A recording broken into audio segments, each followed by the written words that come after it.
Olá, o objetivo dessa videoaula é revisitar alguns conceitos já vistos em Física 2 ou Física e Eletromagnetismo no que diz respeito ao campo eletrostático e à função escalar associada a ele, que é a função potencial. Relembrando também que o campo eletrostático, o campo elétrico, portanto, conservativo, ele pode ser descrito por uma função gradiente, né, o gradiente de um escalar, que é o potencial, e essa função gradiente vai dar a direção, a orientação do campo elétrico, né, que está orientado sempre no sentido em que decrescem os potenciais eletrostáticos. Ops, aqui. Revisitando então os nossos conceitos de física 2, a diferença de potencial entre dois pontos A e B causada pela presença, né, de um campo elétrico naquela região, também pode ser interpretada como o trabalho realizado por unidade de carga. Por quê? Porque temos um campo e uma força de origem elétrica provocando o deslocamento de uma partícula, né, que é o significado físico de trabalho, tá? Ainda aqui a gente vê também que o potencial VA, B significa diferença de potencial do ponto B em relação ao ponto A ou o potencial de B em relação a A também, né? E quando a gente tem isso aqui ainda, né, pode ser expresso de uma forma que talvez vocês não viram na física 2, como a integral de linha, que desloca a partícula de A até B pela ação desse campo elétrico E ao longo de um elemento infinitesimal de comprimento dl. Sendo essa diferença de potencial de B em relação a A negativa, então a gente vai interpretar como que o campo elétrico foi quem realizou o trabalho, portanto, deslocou a partícula no sentido, no caso, uma partícula positiva, no sentido em que decresce o potencial e também diminui a intensidade do campo elétrico, e isso significa, no caso, diferença de potencial negativa, a gente interpreta como um decréscimo da energia potencial associada a essa partícula enquanto ela se desloca do ponto A até o ponto B. Uma outra característica importante que repercute nas integrais e na interpretação diferencial do campo eletrostático, quando a gente diz que a integral de linha, né, por um percurso fechado de EDL igual a zero, isso tem o significado de que o trabalho realizado é nulo, isso é típico de uma força e de um campo conservativos, e ao mesmo tempo, por ser um campo conservativo, o trabalho realizado por unidade de carga, que é a diferença de potencial aqui é independente da trajetória realizada para deslocar a partícula com uma carga Q de um ponto A até um ponto B. Potencial e campo de uma carga pontiforme, né? Aqui a gente só para relembrar, né, que são ideias bem simples, mas relembrar que uma carga positiva, o campo elétrico é radial e apontando para fora. Isso aqui está associado à ideia de ele ter uma certa divergência e, portanto, gerar um fluxo elétrico diferente de zero. E da mesma forma, então, em pontos equidistantes da carga pontiforme, eu vou ter então a mesma intensidade de campo elétrico e, portanto, essas superfícies aqui concêntricas à carga pontiforme, a gente pode interpretar como superfícies equipotenciais, né? Por quê? Porque o seu campo elétrico é constante nesse percurso aqui, o potencial também é constante. Por outro lado, se eu avançar radialmente na direção em que o campo elétrico está decrescendo, eu também vou encontrar aqui sucessivamente pontos em que o potencial elétrico A, B ou C também decresce. Então, a gente vê aqui por um fator que está relacionado, né, que o potencial também é uma função escalar que cai com o quadrado da distância, que o potencial em C é menor que em B, por sua vez é menor do que o potencial no ponto A, tá? No caso de uma carga negativa, O que que muda? Eu continuo tendo superfícies equipotenciais para distâncias fixas, né? Ou melhor, uma mesma distância em relação à carga-fonte, eu vou ter, portanto, a mesma intensidade de campo, ele é uniforme para esta linha aqui, e, portanto, o potencial também é o mesmo. Então, eu tenho novamente superfícies equipotenciais aqui. Por outro lado, de A para B ou para C, eu tenho agora novamente potenciais diferentes, mas qual é o cuidado que a gente tem que ter? Como o potencial é escalar e, portanto, ele tem o sinal da carga, eu posso, aqui é fácil a gente perceber que, sendo a distância A, radial A, em relação à carga menor que a distância radial B, quando eu dividir uma carga fixa Q por essa distância, eu vou ter um potencial mais negativo do que eu tenho aqui. Né? Então, aqui eu tenho que observar que se aqui, por exemplo, o potencial for menos 2, aqui ele pode ser menos 4 e aqui ele vai ser menos 6. Menos 6 é um potencial menor do que menos 4. E, novamente, observa essa característica. O campo elétrico está orientado no sentido em que decrescem os potenciais. Então, aqui o campo de uma partícula negativa, ele é radial para dentro, e os potenciais decrescem novamente no mesmo sentido em que está orientado o campo elétrico, as linhas de campo elétrico.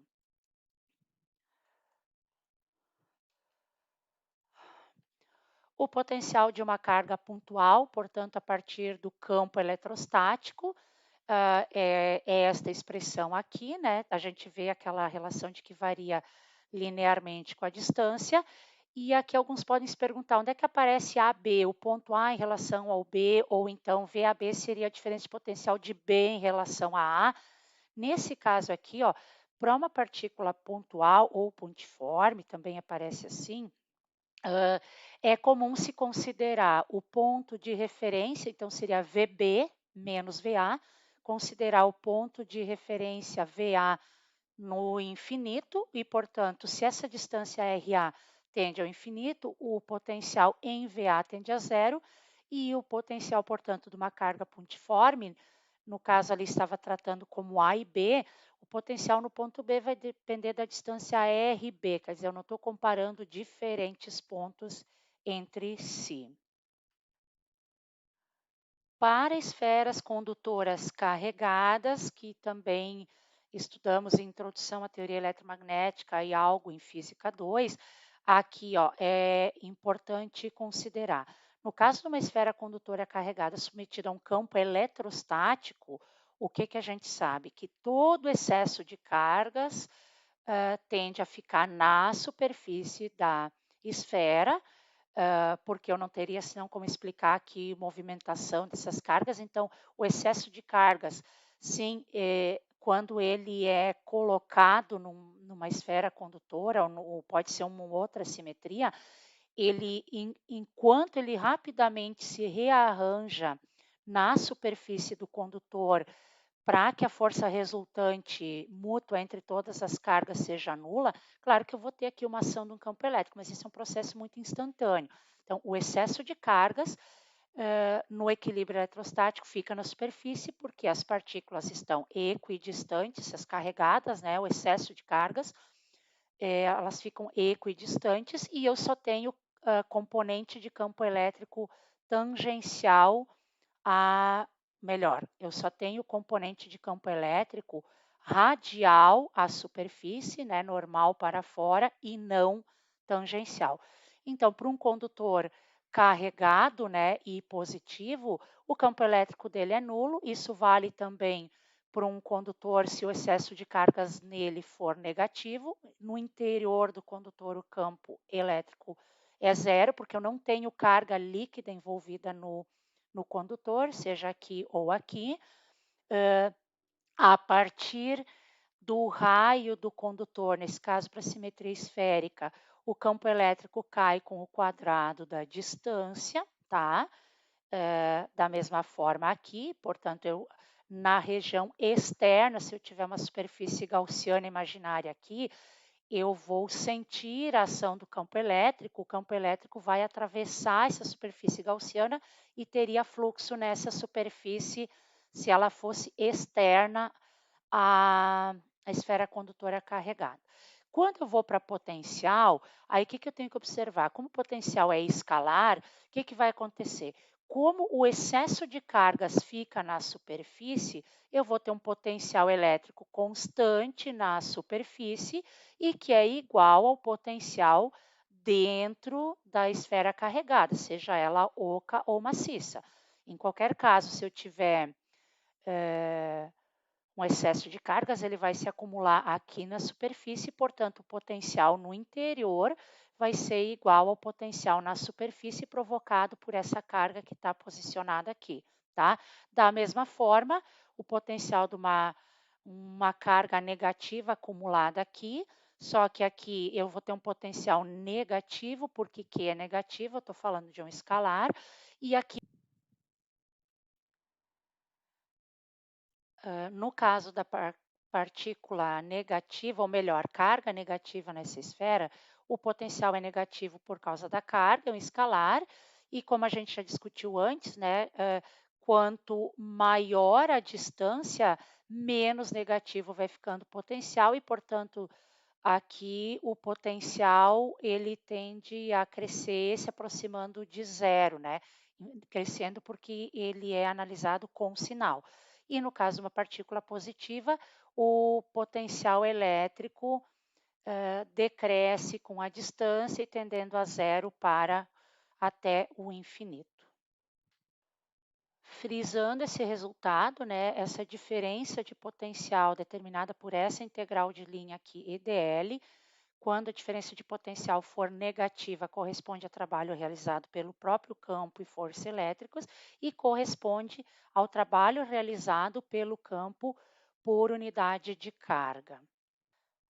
Para uma distribuição contínua de cargas, né? Quer dizer, se eu tenho N elementos portadores de uma certa quantidade de carga, então elementos infinitesimais de cargas, eu posso tratar então o potencial como um somatório de todos os potenciais individuais destas cargas, mas numa distribuição contínua, eu tenho que fazer essa integral aqui, desde um ponto inicial até o ponto final, aonde eu tenho esta distribuição de cargas aqui gerando potencial.